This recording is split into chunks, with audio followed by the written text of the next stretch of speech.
নমস্কার, সোমালিয়াস ক্রিয়েশনে আপনাদের সবাইকে স্বাগত জানাই। এই প্রচণ্ড গরমে ঠান্ডা ঠান্ডা সাবুদানার পুডিং আপনাদের সাথে আজকে আমি শেয়ার করব। জন্য 1 কাপ সাবুদানা নিয়েছি। এখানে আমি মোটা সাবুদানা ব্যবহার করেছি।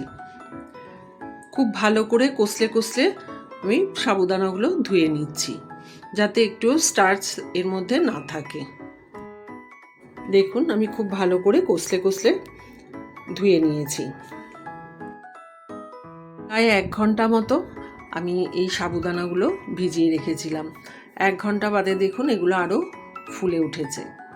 এখন একটা কড়াইয়ের মধ্যে আমি জল দিয়ে এগুলো সিদ্ধ হতে বসিয়ে দিয়েছি। যখন সাবুগুলো স্বচ্ছ হয়ে আসবে তখন বুঝতে পারবেন এগুলো সিদ্ধ হয়ে গেছে।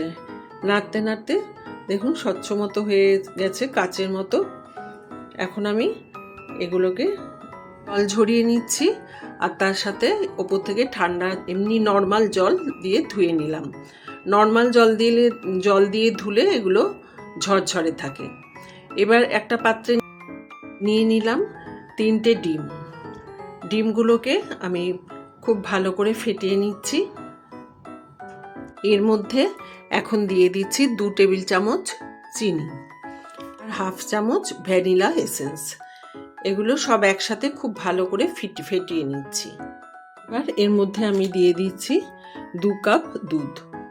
এই দুধটা আমি ভালো করে জাল দিয়ে ঠান্ডা করে রেখেছিলাম, সেটা দিয়ে দিচ্ছি। দুধ দিয়ে কিন্তু খুব ভালো করে আবারও আমি এটা ফেটিয়ে নিচ্ছি। এখন একটা ফ্রাইং প্যান নিয়ে নিয়েছি। আমি ক্যারামেল তৈরি করব। তার জন্য আমি নিয়ে নিয়েছি 4 টেবিল চামচ চিনি। এর মধ্যে আর আমি জল দিচ্ছি না, গ্যাসের ফ্লেমটা একদম কমিয়ে রেখেছি। চিনিটা আস্তে আস্তে দেখুন গলে যাচ্ছে। এই যে গলে গিয়ে শক্ত মতো হয়ে যাচ্ছে, এতে কিন্তু ভয় পাওয়ার কিছু নেই। আস্তে আস্তে এটা কিন্তু আবার ঠিক হয়ে যাবে। দেখুন, এটা একটু ধৈর্য সহকারে করতে হবে, একটু সময় লাগবে। এবার যে পাত্রে আমি পুডিংটা করব সেই পাত্রে আমি এই চিনি ক্যারামেলটা ঢেলে দিলাম। একটু ঠান্ডা করে এর মধ্যে ডিমের মিশ্রণটা ঢেলে দিচ্ছি। একটা ছাঁকনির সাহায্যে একটু ছেঁকে নিয়ে ডিমের মিশ্রণটা ঢেলে দিলাম। সাবুদানাটাও এর মধ্যে মিশিয়ে দিলাম। সেদ্ধ করা যে সাবুদানাটা ছিল সেটাও ভালো করে মিশিয়ে দিচ্ছি এর মধ্যে। এখন এটা আমি স্টিমে বসাবো। তার জন্য একটা কড়াই নিয়ে নিয়েছি, তার মধ্যে একটা স্ট্যান্ড বসিয়ে দিয়েছি, নিচে জল দিয়েছি। এবার এই পাত্রটা এর মধ্যে বসিয়ে ঢাকা দিয়ে আমি 30 থেকে 40 মিনিট রাখবো।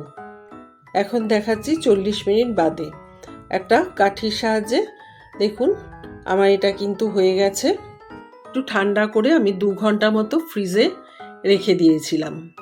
এবার একটা ছুরির সাহায্যে আমি সাইড থেকে ঘুরিয়ে এটাকে বার করে নেব। উপরে একটা প্লেট দিয়ে দিলাম। প্লেটটা দিলে আমার উল্টাতে সুবিধা হবে।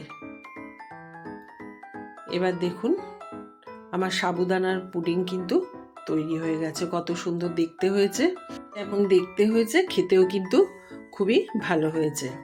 আপনারা বাড়িতে একবার তৈরি করে দেখবেন, আর কেমন লাগলো আমাকে কমেন্টের মাধ্যমে অবশ্যই জানাবেন। আর ভালো লাগলে আমার চ্যানেল সোমালিয়াস ক্রিয়েশনকে একটা লাইক, শেয়ার ও সাবস্ক্রাইব করার জন্য অনুরোধ রইল। সবাই ভালো থাকবেন, সুস্থ থাকবেন। আবার অন্যদিন এরকম সহজ রেসিপি নিয়ে আপনাদের কাছে চলে আসব। ধন্যবাদ।